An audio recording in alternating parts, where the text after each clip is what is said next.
Himachal Pradesh entry tax को लेकर के विवाद और गहराता जा रहा है। मंगलवार को प्रदेश विधानसभा में सदन की कार्रवाई शुरू होने से पहले विपक्ष ने विधानसभा के बाहर धरना प्रदर्शन किया। एंट्री टैक्स को लेकर विपक्ष के विधायकों ने विधानसभा परिसर के बाहर विरोध जताया। इस दौरान विपक्ष के विधायक बैनर और तख्तियां लेकर पहुंचे और राज्य सरकार के खिलाफ जमकर नारेबाजी की। इस दौरान नेता प्रतिपक्ष जयराम ठाकुर ने कहा कि एंट्री टैक्स को लेकर हिमाचल प्रदेश के साथ साथ पड़ोसी राज्य पंजाब और हरियाणा में भी विरोध हो रहा। उन्होंने कहा कि बिना सोचे समझे और जल्दबाजी में फैसला लेने से ऐसी स्थिति पैदा होती है। उन्होंने सरकार से मांग की है कि प्रदेश की जनता के साथ बदसलूकी न हो और इस मुद्दे पर तुरंत फैसला लिया जाए।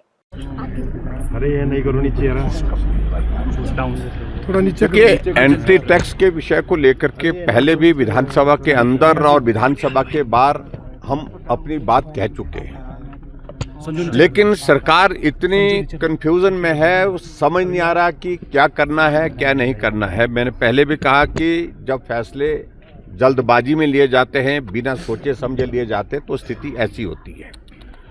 अब हमारे लिए चिंता का विषय ये है, एक तो एंट्री टैक्स के कारण प्रदेश के अंदर बहुत बड़ी नाराजगी है, बहुत बड़ा गुस्सा बहुत सारे वर्गों में है। जो एडजॉइनिंग बॉर्डर के जो हमारे इलाके हैं, जिसमें ऊना है, आपका नाहन है, आपका पौंटा है, आपका नालागढ़ है, बद्दी है, कांगड़ा है, ये सारे बिलासपुर है। यहाँ के लोगों को तो रोजमर्रा की जिंदगी में बहुत बड़ी परेशानी हो गई है। आना जाना, रिश्तेदारों के मिलने भी जाना, तो भी एंट्री टैक्स के उस दौर में से गुजरना पड़ेगा। मुख्यमंत्री जी ने पिछले कल कहा विधानसभा के अंदर कि हमने कोई नया उस पर नहीं किया है। आपने 40 रुपए से 170 रुपए तक सीधा बढ़ा दिया। जहां छोटी गाड़ियों का जो एंट्री टैक्स पहले 40 रुपए होता था, वो सीधा बढ़ा करके 170 रुपए हो गया। बड़ी गाड़ियों का तो बहुत बड़ा उसमें इंक्रीज है, हजार रुपए तक जो है वो एंट्री टैक्स आपने लगा दिया। एक पार्ट तो यह है कि जिसके कारण हिमाचल के लोगों के लिए बहुत बड़े परेशानी की एक स्थिति आई है, लेकिन इससे बड़ा कारण और ये बन गया कि हिमाचल के लोग पंजाब में जाते हैं, हरियाणा में जाते हैं। अब पंजाब और हरियाणा वालों ने इसका संज्ञान लेकर के अगर हिमाचल वालों ने अपनी यहाँ की गाड़ियों, उनकी गाड़ियों पर एंट्री टैक्स बढ़ा दिया है, तो हम भी हिमाचल की गाड़ियों पर एंट्री टैक्स जो है लगाएंगे और बढ़ा करके लगाएंगे, ज्यादा लगाएंगे। यहां तक भी समझ में आती है बात। चलो, उन्होंने अपनी बात कही, लेकिन अब वहां लोग सड़कों पर निकल गए। उन्होंने धमकी दी है कि आज रात यानी कि 31 तारीख के बाद हिमाचल की गाड़ियों को पंजाब में, हरियाणा में आने से रोकेंगे। यहां तक कि बाकी जनरल गाड़ियों की तो बात छोड़िए, सामान्य गाड़ी की तो बात छोड़िए, लेकिन अब उन्होंने कहा कि अगर मुख्यमंत्री जी भी आते हैं, हम उनके काफिले को भी रोकेंगे, उनका भी घेराव करेंगे। तो ऐसे में एक कानून व्यवस्था की एक स्थिति पैदा हो गई है, जिसके कारण हम सब के लिए चिंता का विषय है।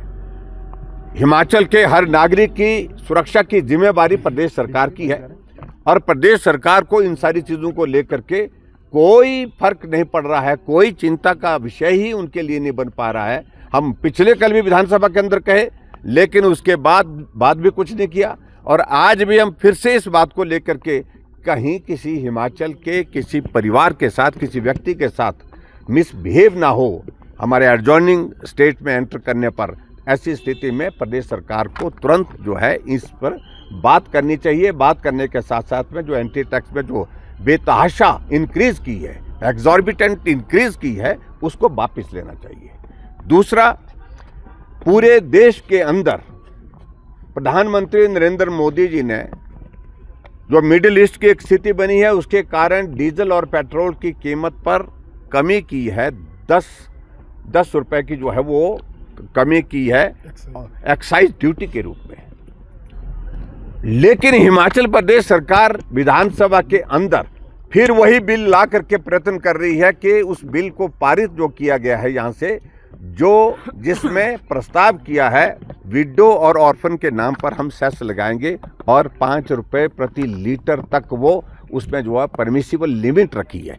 ये मुझे लगता है कि इसको भी विचार करना चाहिए, रोकना चाहिए। पूरे देश भर में जब 10% जो है वो कम किया गया है और हिमाचल प्रदेश में 5 रुपये प्रति लीटर के हिसाब से डीजल और पेट्रोल पे जो सेस लगाने की तैयारी चल रही है। तो इन दोनों विषयों को लेकर के आज इसलिए हमने सोचा कि विधानसभा के अंदर जाने से पहले अपनी बात कहें मीडिया के समक्ष, ताकि मुख्यमंत्री जी को असर तो बहुत ज़्यादा होता नहीं, लेकिन फिर भी हम कोशिश कर रहे हैं। विपक्ष की जिम्मेवारी है हमारी और जनहित का मुद्दा है, प्रदेश की जनता से जुड़ा हुआ मुद्दा है और गरीब आदमी से जुड़ा हुआ मुद्दा, इसलिए हमने विधानसभा के बाहर अपना प्रदर्शन करते हुए अपनी बात कही है। सर नए तरीके से देखते हैं क्योंकि आर्थिक बदहाली का रोकना कि एक तो मैं आदरणीय प्रधानमंत्री जी के इस बात की धन्यवाद करता हूं कि केंद्र लगातार हिमाचल प्रदेश को मदद दे रहे हैं। अभी तक हिमाचल प्रदेश को ये 3,920 करोड़ का जो पैसा मिला, लगभग 4,000 करोड़ के लगभग, ये पैसा हिमाचल प्रदेश के विकास के लिए दिया गया है। स्वाभाविक रूप से इसका मतलब बड़ा सीधा है, पूरे देश भर में अगर सबसे ज़्यादा पैसा अगर दिया, शायद एक नॉर्थ ईस्ट की स्टेट को दिया, उसके बाद दूसरे नंबर पर हिमाचल प्रदेश है। और हिमाचल प्रदेश को इसलिए कि यहाँ डेवलपमेंट को, विकास को गति मिले, विकास की गति को और तेज किया जाए, इस बात के लिए केंद्र सरकार की ओर से ये सहयोग है। 50 वर्ष के लिए है ये शासकीय के अंतर्गत जो दिया गया पैसा है, 50 वर्ष के लिए बिना ब्याज के आई है। लेकिन प्रदेश की सरकार इसको छुपाने का प्रयत्न करती है। जब छुपा नहीं तो इसके लिए धन्यवाद करने का शब्द उनके पास कभी उपलब्ध नहीं होता है। तो इसलिए मैं यही कहूँगा, मैं प्रधानमंत्री नरेंद्र मोदी जी का आभार व्यक्त करता हूँ। और इससे पहले मैं ये भी कहना चाहता हूँ, जो स्पेशल असिस्टेंस के तौर पर हिमाचल प्रदेश को इससे पहले भी लगभग 7,500 करोड़ रुपीस मिल चुका है 3.5 साल के कार्यकाल में, वो भी 50 साल के लिए बिना ब्याज के होता है। और मुख्यमंत्री जी ने उसका भी धन्यवाद नहीं किया। इसके बारे में भी धन्यवाद करेंगे कि नहीं करेंगे मुझे मालूम नहीं, लेकिन मैं प्रधानमंत्री जी का हिमाचल प्रदेश की जनता की ओर से हृदय से आभार व्यक्त करता हूं।